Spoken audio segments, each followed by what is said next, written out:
Estamos aqui na Saberplay para dar início a mais um treinamento fundamental, relevantíssimo.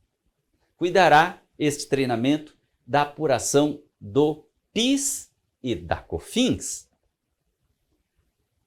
No regime não cumulativo, haja controvérsias, debates, polêmicas, dificuldades e enfrentaremos aqui as normas que regem a apuração do PIS/COFINS não cumulativos, já considerando o entendimento da Receita Federal, quando aqui, acolá, manifestar o entendimento da Receita Federal de maneira atropelada, quero dizer, ultrajando a lei ou a Constituição, levantarei a mão e falarei, olha, aqui está o entendimento da Receita Federal. Vou aproveitar e fazer aqui, como tributarista, análise jurídico-tributária, quando a Receita Federal se manifestar de maneira contrária ao que está na lei, ao teor da norma, ao que se encontra na Constituição.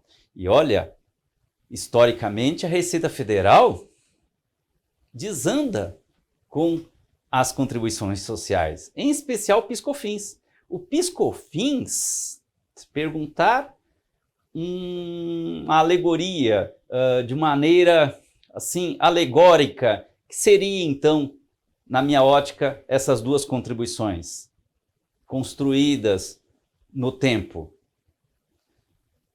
Passa a estrutura um ar de monstro. É verdade. A sistemática da não cumulatividade do PIS/COFINS no Brasil transformou-se em um verdadeiro Frankenstein. Braços aqui, pés lá, uma estrutura com cérebro inquieto, causando insegurança a todos que convivem com este modelo com ar de monstro. Enquanto não vir uma reforma estruturante, temos que conviver com esse monstro que as empresas albergam, vivem no seu dia a dia. Pois bem, e nós saibamos que qualquer mudança legislativa, regulamentadora, que afete substantivamente qualquer tópico aqui analisado, olha aí na tela, estamos então diante de um curso atualizável. Então, qualquer mudança substantiva, relevante, que afete o tópico, voltamos aqui para o estúdio e atualizamos para vocês. É a virtude de assinar os cursos atualizáveis da Saberplay. Pois bem, vamos lá. Neste tópico, introdução, como em todos os cursos aqui na Saberplay, procuro ambientá-los por meio de um tópico introdutório. Ambientá-los no tema, para servir de direção técnica, para que você não se perca no rol da legislação, ou seja, na legislação enorme que envolve, no caso aqui, a apuração dos tributos, das contribuições PIS/COFINS. Então, essa introdução é uma visão panorâmica dessas apurações, uma direção técnica, e você vai entender aqui, daí a importância da introdução, você vai entender por que virou um tributo Frankenstein. Por que tem ar de monstro a estrutura do PIS/COFINS não cumulativos no Brasil? A Constituição Federal, já vamos para a tela, prevê, claro, as competências tributárias dos entes tributantes. União, estados, municípios. E a Constituição Federal atribuiu à União o direito, e eu diria, o dever de exigir 2 contribuições sociais com o fito de financiar a Seguridade Social. Pois bem, isso então pode ser verificado na tela. Olha aí, previsão constitucional. As contribuições ao PIS/COFINS são instrumentos de financiamento da Seguridade Social. Entenda, Previdência Social, Assistência Social, Saúde, as quais incidem sobre a receita ou faturamento. A Constituição estabelece, então, como é perfil de uma Constituição, os princípios constitucionais envolvendo os tributos. Pois bem, então, aqui se estabelece a finalidade das contribuições sociais. Elas, o quê? Financiarão a Seguridade Social. Inclusive, já se elegeu aqui o fato gerador, a receita ou faturamento. E, em decorrência, também a base de cálculo, que será a receita ou faturamento. Ok. E isso será levado para a lei. A lei deve, então, detalhar o fato gerador, a base de cálculo e as alíquotas, que não é assunto da Constituição. A Constituição estabelece a competência da União, a finalidade, porque não é imposto, é contribuição, e é da natureza jurídica de uma contribuição ser ela vinculada, diferente do imposto que não tem vinculação. Então, imposto de renda, IPI, ICMS, ISS, é um tributo não vinculado. Por quê? Porque financia as despesas gerais. Quem define o destino, a aplicação dos recursos arrecadados com impostos é o quê? O ente que administra aquele tributo e que tem a competência tributária para exigir. No caso da União, as contribuições sociais, então, são destinadas, são definidas em orçamento. Por isso que temos o orçamento anual federal. Pois bem, isto envolvendo impostos. Contribuições sociais, notem que tem vinculação dada pela Constituição. Olha aqui, é para financiar a Seguridade Social. E temos aqui também já o fato gerador, que é a receita ou faturamento. Quem vai dizer se é receita ou faturamento é a lei que reger. E no caso do PIS/COFINS, vai depender do regime de tributação, se é cumulativo, se é não cumulativo, se é regime concentrado, entenda regime concentrado, subção tributária ou tributação monofásico. Pois bem, sendo assim, olha aí, até aqui está tudo bonito na Constituição. Entretanto, delegou-se ao Congresso Nacional aprovar simples lei ordinária, não uma lei complementar que requer quórum qualificado no Congresso Nacional.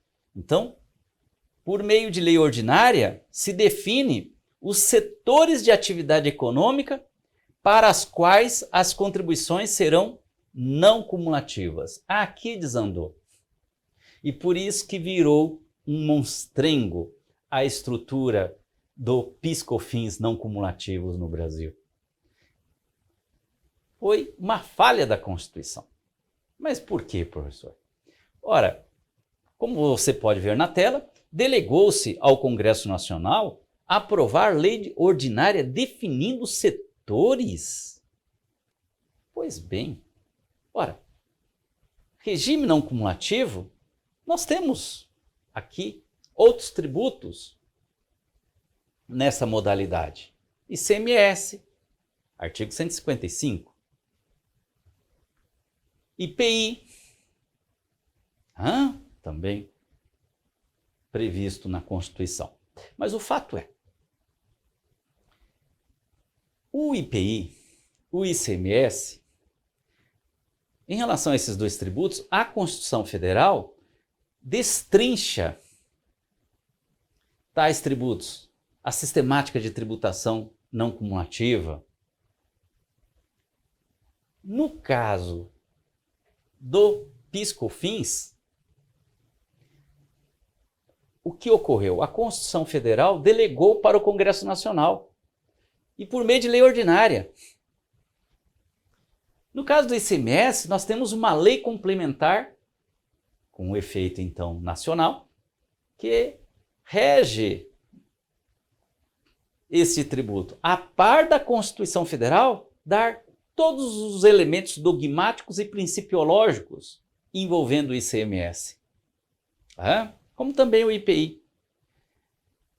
E, para dar norte e a administração fazendária não se perder, temos a lei complementar do ICMS, detalhando o tributo ICMS, IPI, na Constituição. E tendo a lei complementar do ICMS, o IPI tem também o Código Tributário Nacional, que tem força de lei complementar.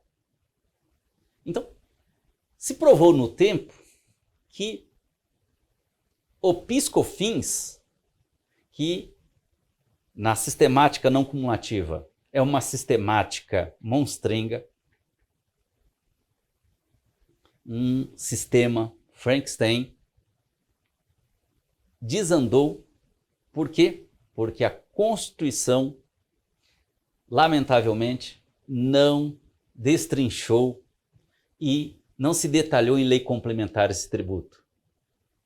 Simplesmente disse, artigo 195, parágrafo 12, no rodapé sempre a base legal para sua segurança. Olha aí na tela, base legal. Então, o artigo 195, parágrafo 12, é que prevê essa delegação ao Congresso Nacional para aprovar uma simples lei ordinária estabelecendo as regras do regime não cumulativo e, pior, escolhendo setores da economia para a implantação do regime não cumulativo. Ora, mas quem é que estruturou o PIS/COFINS? Não partiu da Casa Congressual do Povo. Não foi um projeto de lei oriundo do Congresso Nacional, de um deputado, de um senador. O Executivo Federal, o governo federal, entenda, Ministério da Fazenda, indo mais a fundo, técnicos da Receita Federal, que prepararam um projeto de lei, vou dizer mais, nem foi projeto de lei, foi medida provisória. A do PIS não cumulativo, medida provisória 66 de 2002, convertida na Lei 10.637 de 2002, como veremos aí na sequência. E temos também a medida provisória 135 de 2003, que se converteu na Lei 10.833 de 2003. Então, começamos errado. Está provado aqui no Brasil que se você não colocar todos os elementos fundamentais, substantivos de um tributo não cumulativo na Constituição, se perde. Diferente do imposto de renda, que se atribui competência à União, o imposto de renda é jurássico, então não tem tantas demandas estruturais, eu estou falando. tem demandas conjunturais envolvendo o imposto de renda, para lá e para cá, nos tribunais.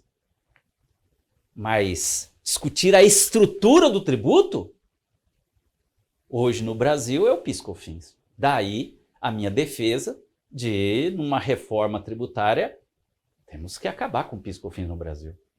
Virou uma colcha de retalhos, pautada, não é? Ou seja, um monstro andando em colcha de retalhos.